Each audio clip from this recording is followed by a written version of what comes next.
Did I read correctly that Zelensky now wants to have a sit down with Vladimir Putin? I thought one of the contingencies for that was a declaration of a ceasefire or something, which I don't know that the Russians were necessarily interested in, considering the advances they're making on the ground in Ukraine. But is there progress in that direction? There is a lot of people talking past one another and listening to no one. This is a complete disaster right now that has almost no chance of anything happening on Thursday. First of all, this started when you had the leaders of France, UK, Germany, and Poland went to Kiev to meet with Zelensky, and they came out there and they said, "Hey, we demand a 30-day unconditional ceasefire. We are telling Putin, it's an ultimatum.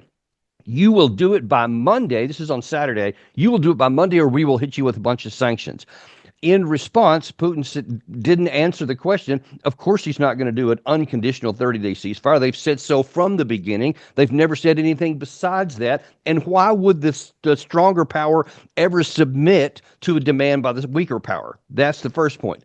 So Putin didn't answer that. But then he did say, you know what? I tell you what. We're willing to have direct negotiations between Russia and Ukraine, and we'll do it in Istanbul on Thursday. So you wanted a ceasefire on Friday. We'll offer direct talks on Thursday. No discussion about a ceasefire. We're not interested in that. So then it turns out that we say that Zelensky said, okay, I'll one up you again.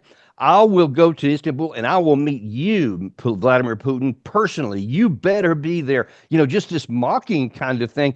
And there's no way that Putin is going to just meet with him in a NATO country, Istanbul, to try and settle this stuff, because they are miles apart on the fundamentals of an end of war negotiation. If you can't even get to a 30-day ceasefire that the two sides can agree on, why do you think on Thursday you're going to solve the war? It makes no sense at all. Well, it doesn't. But as we have been typically going back to this posturing, you've got to have something to back up your threats. You have to have something that is worthy of exchange at the negotiation table. And as you've been pointing out, week after week after week, the Russians keep making gains and advances, and more Ukrainian soldiers die, and they become weaker and weaker and weaker in terms of their bargaining position every single day that passes. Meaning, I guess, if Putin would show up there and sit down across the table from Zelensky, what would Zelensky have to say?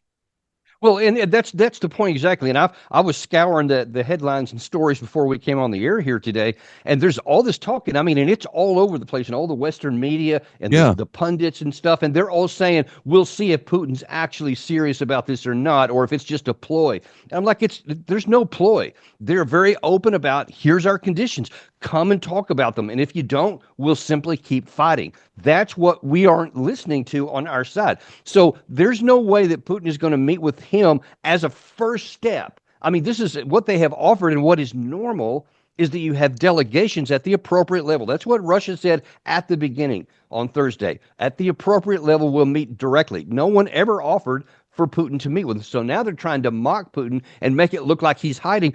Well, look, that works in Western media because they're not paying attention anyway. It does nothing on the battlefield or adjust reality. That's the problem, Brian. It won't change reality even if we mock him all week long. Well, going back to France, UK, Poland, and Germany making a stance on this and sort of making the same type of demand, threatened by sanctions, which I guess is an arrow in their quiver. But doesn't Germany kind of rely on Russia for its natural gas in order to keep their country somewhat in running order? Well, they have significantly reduced. I'm not sure if they brought it to zero, but it's significantly reduced with what it used to be, and they've gotten it from other sources now. But that's the problem for Germany. The other sources are substantially higher in per unit cost, so that makes all of their industrial output more expensive, and that's had a dampening effect on their economy. I mean, I think that they're probably in a recession right now. We'll wait till the numbers come out here in a little bit, but I think that probably it's been a real problem for them. But I mean, that just puzzles me. You got these guys, these four guys there, and they're all locking arms basically and saying we're going to sanction you, and I'm like, wait. That's what we said, led by Joe Biden, right when this war started, about, hey, we're going to cripple Russia and all this kind of stuff. Well, now then BRICS has expanded. They're expanding economically in places beyond the West. So I'm like, look, if we didn't cripple them then, what possible logic can these four guys in the leading Western countries think you're going to do to them now. It makes no sense to me at all. No, and from a global geopolitical standpoint, that did nothing but drive them into the arms of China and cozy up there and formalize and create a better working relationship with Russia and China, which together And Iran. I mean, just add all that Iran, together. That's what we've North done so Korea. far. You want to double down on that? I don't get it, man.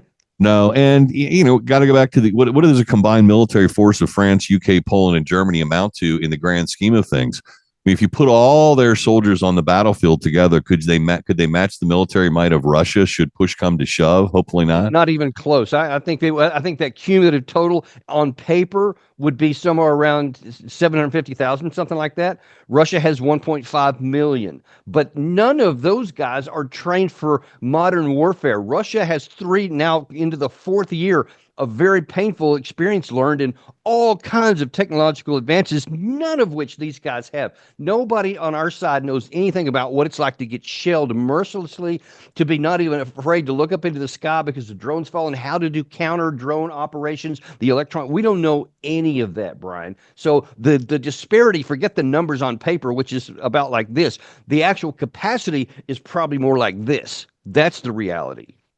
It's a harsh reality, but it is what it is, which is suggests, as you've concluded before, and I've reached a conclusion, they're going to have to make some major land concessions in Ukraine to get this thing done with. And that's, of course, the predicate for Russia sitting down at the table. We're keeping Crimea. We're keeping these areas that are Russian dominated and Russian populated.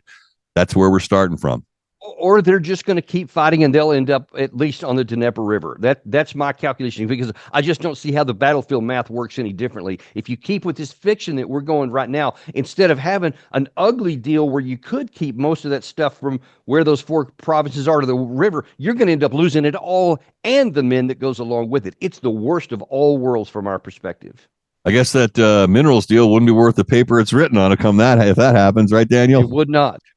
Oh, geez. Hey, real quick before we part company today, and it's always interesting, maybe a little bit depressing for a lot of folks, but reality is reality, and someone's got to point it out. India, Pakistan. A lot of people are concerned about World War III breaking out, and I know they were swapping shots against each other. Kashmir has been an issue between the two countries for a long, long time. Trump was given some credit for negotiating at least a ceasefire between those two countries. You see an ongoing concern between those two countries? Do you think they can hammer it out?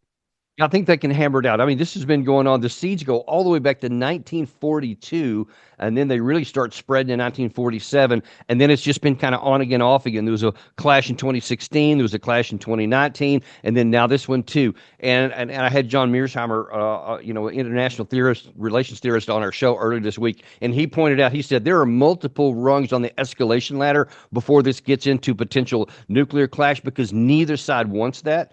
And so he predicted, and it's turned out that way, that they'll sort this out, because escalating and going up beyond small hits is bad for both sides. And he said he thinks they're going to work it out, and it looks like that's what's happened.